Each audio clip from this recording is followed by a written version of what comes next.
नमस्ते दोस्तों, आज हम आप लोग को एक देहाती कजरी सुना रहे हैं। अगर पसंद आए तो प्लीज़ आप लोग हमारे चैनल को लाइक शेयर और सब्सक्राइब करिएगा।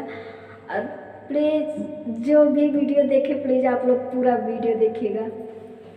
जेवानाली हला हम गइलो बगियावा नेवावे लगलो एक नरमिया मोलावा नेवावे लगलो एक नरमिया मोलावा नेवावे लगलो जैसे जैसे नेवेला नरमिया मोलावा वैसे वैसे ना नेवे स्वामी के जुलुफिया वैसे वैसे ना नेवे स्वामी के जुलुफिया वैसे वैसे ना जइबो में काशी मुड़ैबो अपन जुलुफी धनी के बोलिया